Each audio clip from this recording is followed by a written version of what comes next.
دور موجود کے اندر سب سے بڑا فتنہ اور سب سے بڑی آزمائش جو دور موجود کے لوگوں کے سر پہ آن پڑی ہے وہ عصمت کی دولت کو محفوظ رکھنے کے حوالے سے ہے، نظروں کی پاکیزگی اور دامن کی عفت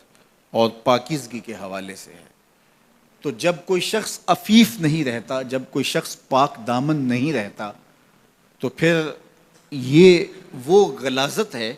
کہ جو زندگی کی ہر خیر کو چاٹ جاتی ہے اور انسان کی ساری صلاحیتیں زنگ آلود ہو جاتی ہیں۔ یہ دور جس دور سے ہم گزر رہے ہیں یہ سوشل میڈیا کا زمانہ ہے، اور سوشل میڈیا میں جو رتب و یاب موجود ہے اور اس کے بعد غلاظتوں سے لتھڑا ہوا جو وہاں ماحول ہے، اور یہ وہ چیز نوجوان کے ہاتھ میں جب آ گئی، چاہے وہ مرد ہے چاہے وہ عورت ہے، تو پھر وہ بیٹھا بھی تنہائی میں ہے تو اپنے دامن کو وہ کس طرح محفوظ رکھ پائے اور اپنے خیال کی عفت اور پاکیزگی کا کیسا سامان کر پائے۔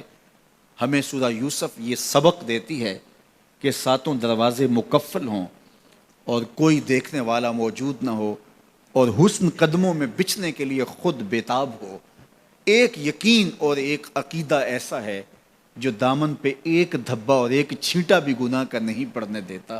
اور وہ یقین یہ ہے کہ میرا اللہ مجھے دیکھ رہا ہے۔ ہمارے معاشرے کا ایک بہت بڑا مسئلہ حسد ہے، بغض ہے، کہ باہمی حسد نے ہمارا سکون چھین لیا ہے، ہمارے قرار کو لوٹ لیا ہے۔ چھوٹے سے لے کر بڑے تک حسد کی آگ میں جل رہے ہیں، بھائی بھائی کا گلا کاٹنے کے لیے تیار ہے، اور قومیں ایک دوسرے کے ساتھ حسد میں مبتلا ہیں۔ علماء کا طبقہ ہو یا فقراء کی جماعت ہو، درویش اور فقیر لوگ ہوں یا تجار کا طبقہ ہو، آج حسد کا دنیا کے اوپر پہرا ہے، اور حسد اور بغض اور کینہ اور نفرتیں اسی کا دور دورہ، اس کی حکومت چل رہی ہے، اس کا سکہ چل رہا ہے۔ حکومت کے ایوانوں سے لے کر کے فقیر کی جھونپڑی تک آپ کو حسد کی ہی شہنشاہی دکھائی دے گی۔ سورہ یوسف ہمیں بتاتی ہے کہ حاسد کس طرح نامراد ہوتے ہیں اور محسود کس طرح کامیاب اور بامراد ہوتا ہے۔ جس سے حسد کیا جائے اور حسد کرنے والے بھی کوئی بیگانے نہ ہوں، حسد کرنے والے اپنے سکے بھائی ہوں، حسد کرنے والے پیغمبر زادے ہوں، لیکن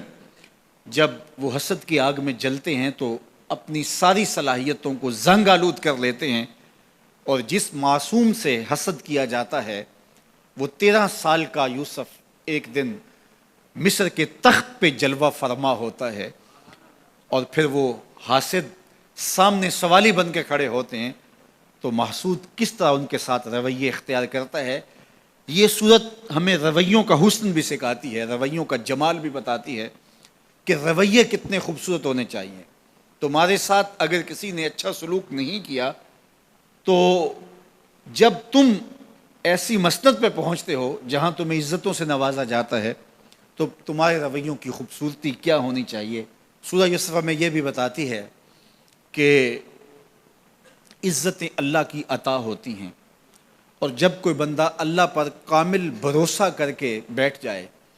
اور اس کا اللہ پر توکل مضبوط ہو جائے تو اس کو چاہے اندھے کنویں میں بھی کیوں نہ لٹکا دیا جائے، اللہ وہاں سے نکال کے بھی تخت پہ بٹھانے پہ قادر ہے۔ علماء تفسیر نے لکھا ہے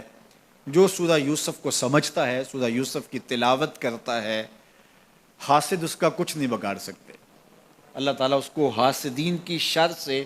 محفوظ فرماتا ہے۔ اور ہمارے بزرگوں سے یہ منقول ہے کہ جو سورہ یوسف تلاوت کرے اس کے بیٹوں کے یا بیٹیوں کے رشتے نہ ہو رہے ہوں تو وہ روزانہ کی بنیاد پہ اس مقصد کے لیے اگر سورہ یوسف تلاوت کرتا ہے تو اللہ اس کے لیے صالح اسباب پیدا فرما دیتا ہے، بہترین اچھے اور صالح اور نیک رشتے اللہ تعالیٰ اس کو نصیب فرما دے گا سورہ یوسف کی تلاوت کے ساتھ۔ تو سورہ یوسف ہماری زندگی کے اندر روشنیاں بھرتی ہے۔